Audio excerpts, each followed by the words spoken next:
Hey, we're watching Rudy Ray Moore movies, and we're on the second week, which some might say, me, is the best week.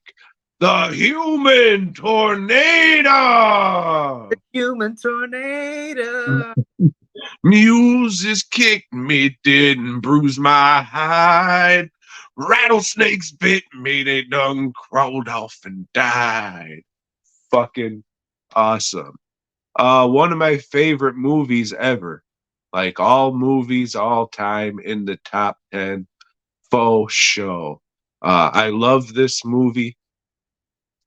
This is the movie that made me fall in love with the independent, do make what you want to make fucking attitude and shit. And uh, for my movie, this is the greatest bad movie ever made. It is fucking awesome, and I love this shit.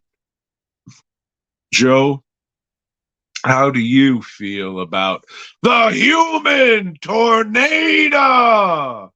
I dug out my copy yesterday when I was at the shop, and then of course forgot to bring it home. FastCustomShirts.com. Forgot to bring it home, but I have the Xenon copy still, the older one. I never upgraded. I watched this again last year at Texas Theater Tuesday Night Trash. They did it, and I know Ben was apprehensive to play at my buddy Dollar Ben that does the programming for that, because it is a product of its time, and it does have some stuff that does not play well with some of the clientele that go to places like Texas Theater or Alamo Draft House. But shit, everybody loved it. You know, I sat in there and watched it, and everybody was cracking up at the things he thought, people might have been, did he just say that? And maybe some people were, but for the most part, people were having a good time with it. And it's a good time movie. Not my favorite of the Rudy Ray Moore movies, but it is a close second because it's got like a lot of quotable shit in here that we can't really quote. There's some stuff that I find is just hilarious, but I'm a prick, and I'm from the 70s. So, like, I grew up around hearing all this shit. And so did Rudy Ray Moore, and he's in the fucking thing and he's not offended by it. He's doing this shit for laughs. So, bear that in mind if you are an uppity type and you watch this movie for the first time. So, a little bit of history. They said, okay, this one was a hit. Let's make another.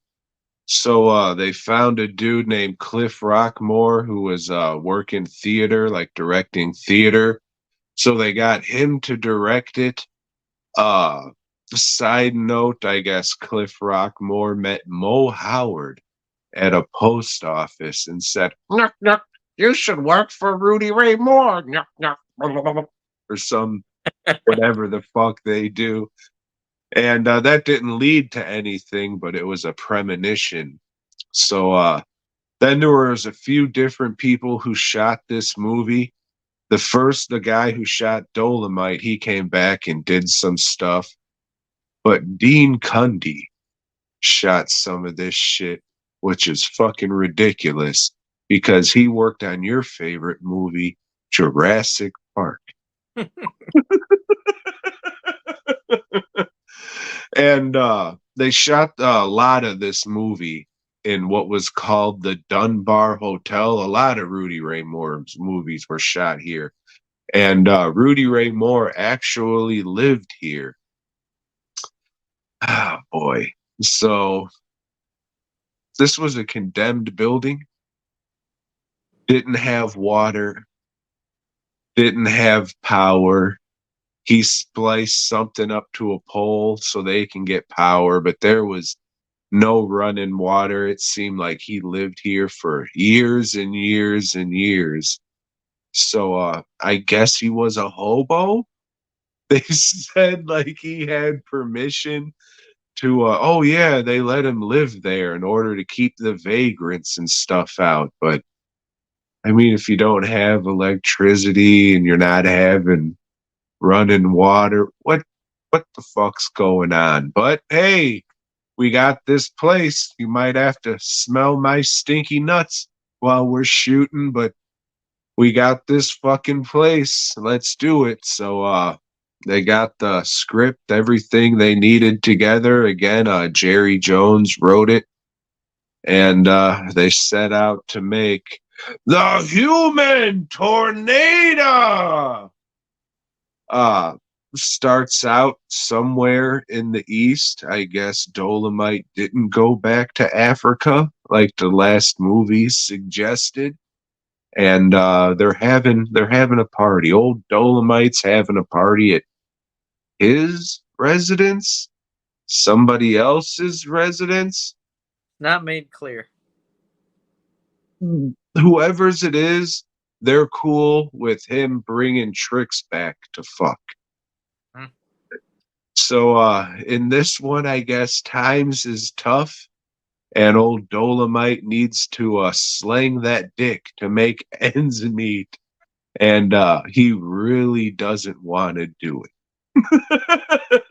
He's not into having sex with this white lady whatsoever. And people are having a good time partying, and you see a car drive by and stop, and a mother and son are in the car, and oh, the son's just, hey, look at that, all those people having fun, they're having a party. And who the mom says, those aren't people, those are words that Joe giggles at, you see. And then the son looks up aghast. Oh, you're right, mama, those are people that Joe would giggle at, you see. So they proceed to call the cops because black people are having fun.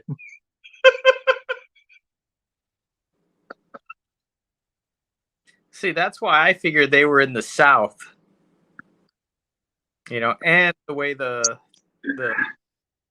son and mother talked, and the cops that they call, they're small town sheriff types, and yeah, they But go bust up the party, and hey, they say a lot of racist shit to them. They put a fucking a fucking shotgun up to I forgot the Ghostbusters name. Ernie Hudson, Ernie Hudson. This is an early role for Ernie Hudson at I'm going to talk about Ernie Hudson quick, that he had a play that he was doing in New York. So if you look closely, or not that closely, you'll say, wait a goddamn minute, that's not Ernie Hudson. And you'd be right. That's his brother wearing a bald cap because he didn't want to fucking or shave his head.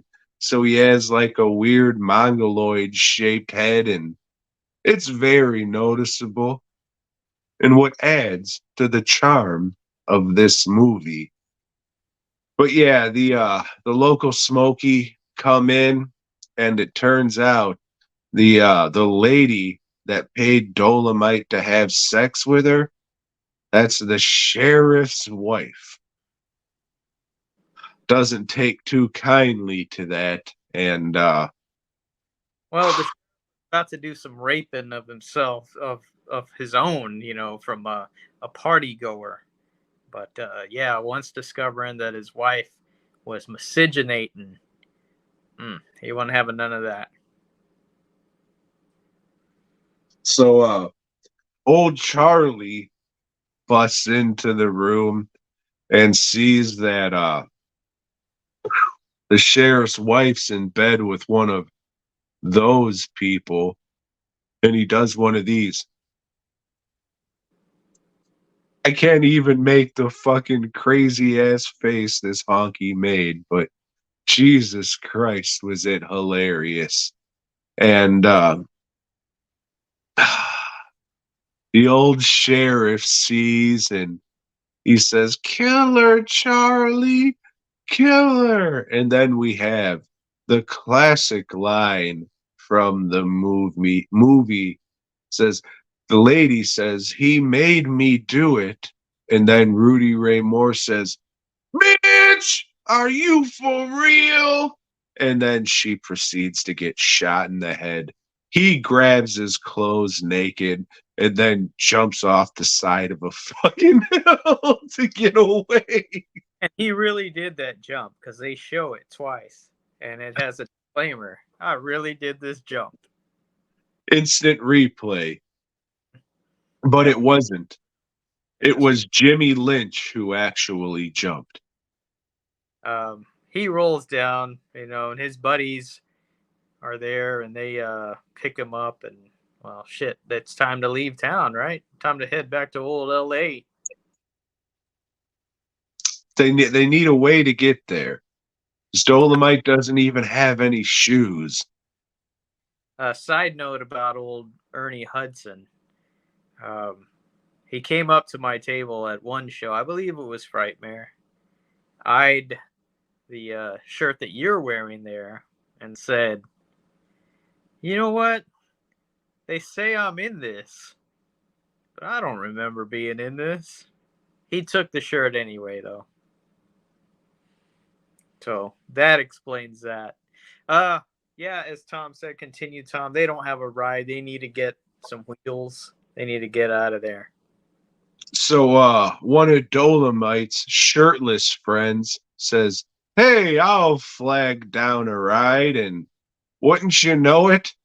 He's he flags down a ride rather quickly that by a very excited white gentleman who couldn't be happier that he's getting kidnapped by all of these black dudes, and they're gonna go on a road trip together. I seen a movie that was like this, but there wasn't so many dudes in it. Yeah, so they're gonna hook up with old Queen Bee. They give her a call, and we get to see what's going on in old Queen Bee's club. She's got acts going like Xavier Jackman and his company. Yeah. Do do do do do do do do. Yes. We didn't mention it starts out with Rudy Ray Moore doing some of his act at the beginning, but that doesn't matter. Just pay attention to the black lady shaking her rump. That's what we're really here for. Doing the splits and then Oh my God. That would scramble my eggs, as in crack them. yeah. So some acts that they have going on in these clubs, it's like, God damn! I was like, this was entertainment. Shit's not good, And I realize Jimmy Lynch was pretty good. there's a cultural difference, but it's like, God damn, we paid for this. Remember Jimmy Lynch was cool? He was wearing like his singlet bell bottom things with like his big bracelets. It looked like they were fancy cuffs, but they weren't connected to shit. I traveled the world. I traveled all around. He's doing his fucking wacky dancing. Well, Queen Bee, it turns out, is getting hassled by the local mob guy, and what's his name? Carnetti or Cavaletti. Avaletti, typical fucking Italian guy, like sleazy, fucking greedy, corrupt business, and Queen Bee's club is making more than his club. And this guy, he's mob, so he's got to answer to somebody, Chef Boyardee. He's got a vig that he's got to pay. He's got an envelope. Watch your mouth. Got to deliver. So, and if he ain't making it, well, shit. So he's got to go give Queen Bee the business. Let her know who she's working for from now on. And they go in there, they beat the fuck out of her. Before they do, a guy flips over a chair and fucking Jimmy Lynch says, what the fuck is this shit?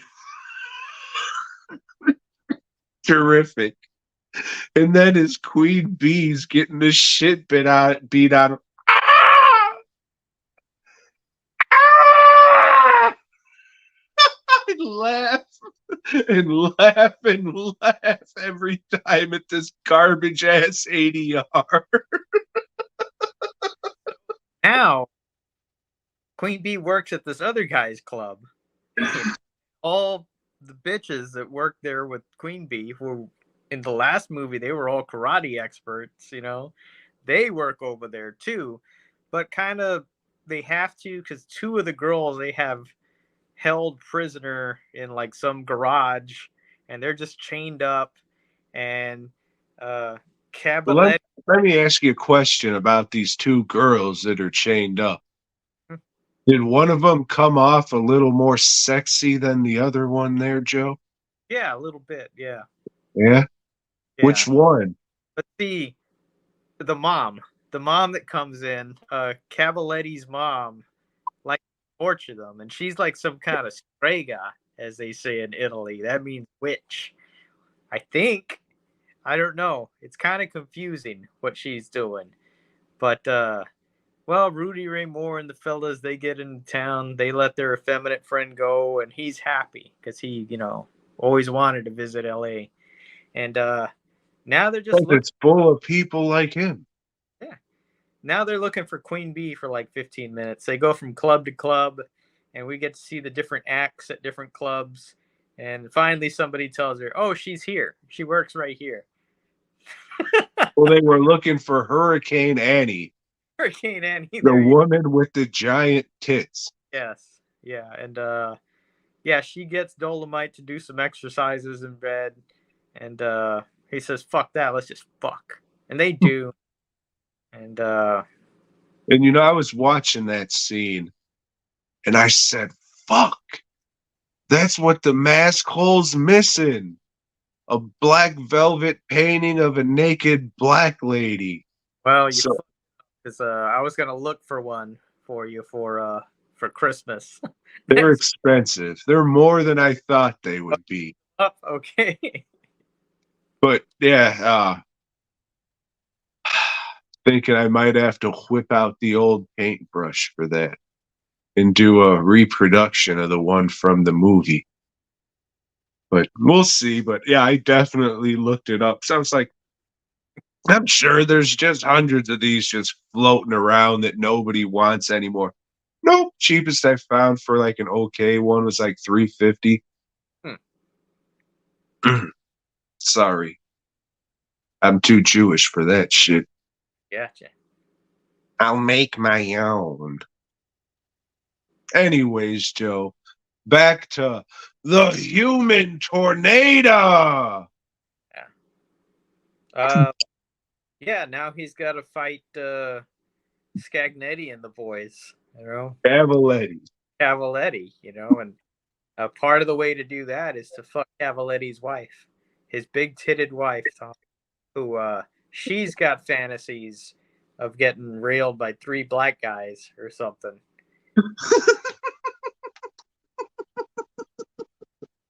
Because it said she's a nymphomaniac, you see.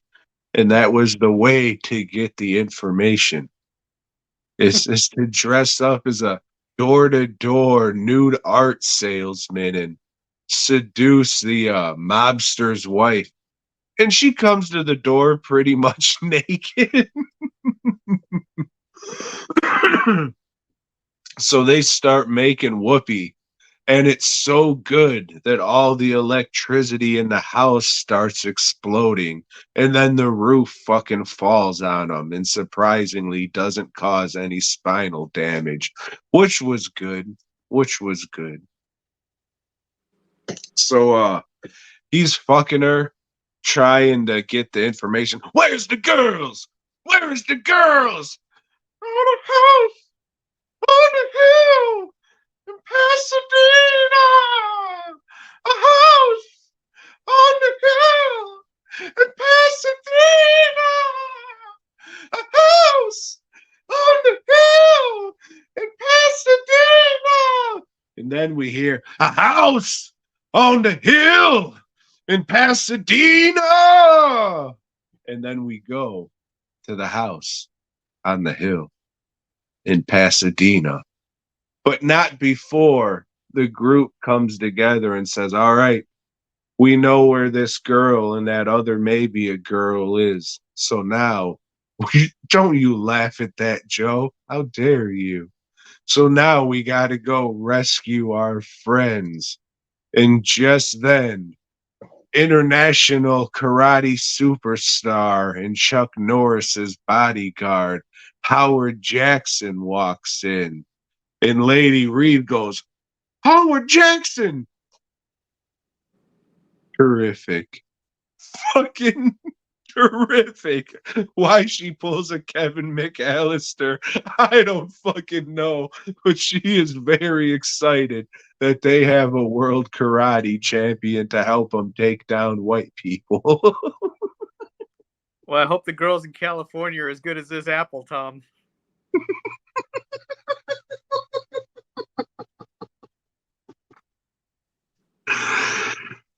So now we set up for the big race war of the movie. The Yeah. blacks versus the whites. One thing I got to mention is when they describe Cavaletti's club, they say that he's getting rich on N words and dumb honkies, and I thought that was it's a good descriptor there. He actually said down honkies. Hmm. So almost. But Joe, keep talking. I'm going to be fiddling around because I need to plug this phone in, apparently. So do I. So we need to probably get to wrap it up, Tom. Yeah. So from there, it's just a kung fu frenzy. You know, they go in, they're gonna take down Cavaletti and his guys, and it's just like kung fu scene after kung fu scene. Even the ladies get in on this. You know?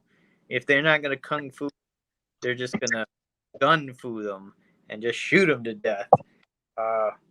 And until it was explained to Mr. Howard Jackson that this movie was a comedy, he was very offended by Rudy Ray Moore's portrayal of kung fu. Yeah, his style is ridiculous, but it's funny. It's supposed to be ridiculous. They speed up the camera a lot to make the action look a lot faster than it's going. That makes it even more ridiculous and funny. Uh, it's good shit. It's just a funny movie, man. you know. And the whole time, like this story of Cavaletti's going on, the sheriff's still hunting down Dolomite, trying to get revengeance. Mhm. Nothing that's still there. So yeah, it's good shit. It's ridiculous as fuck. I know we kind of petered out there towards the end, but that's just because, that Down's Revenge review was just so good. But god damn it, is this movie fucking awesome. It doesn't end the way you would expect it to either. You know, it's like, all right, well, this is coming up and this conflict's going to get resolved. But, it doesn't do like what you would expect it to do. And, yeah, but old Rudy Ray Moore gets the last word in, and it's funny shit, you know. And then we get a song again to close everything out, closing credits, and it's catchy, and it's fun. Uh, yeah, it's good, man. It's good. If you haven't seen this, what the fuck's wrong with you? Probably a fucking racist. For sure. Yeah, this movie's great for my money. Doesn't get more entertaining than this one. It is, yes, it's bad and it's technically inept, but it is so fucking entertaining and there's so much charm. It's how can you not like it? It has something for everybody. Yeah, like I said in the last review of Dolomite, that's part of its charm is they run with how inept it is, and independent filmmakers take note, man. Watch this shit because you will learn a lot. And I did. Yeah, And one of my favorite things from the movie that I quote often out of context, and it doesn't have to matter, but what are you doing? This is the ladies. This is the ladies. One of his buddies has to take a piss, so he just busts into a fucking gas station bathroom, and there's a fat lady pissing on the toilet, and he has to go so bad he just whips his cock out and pisses in the sink, and all the audio is fucked, so it's just Rudy Ray Moore doing a lady's voice, and she's smacking him with his purse with no pants on, sitting on the toilet. Shit is terrific. What I was saying earlier about Ernie Hudson and his brother, if I can, there's kind of a side by side comparison. So you could say, yep, two totally different people, and one of their heads isn't shaped right. Hmm. So there's that. Not a whole lot in the book to reference this go around, but yeah, Human Tornado, fucking excellent, excellent, entertaining fucking movie.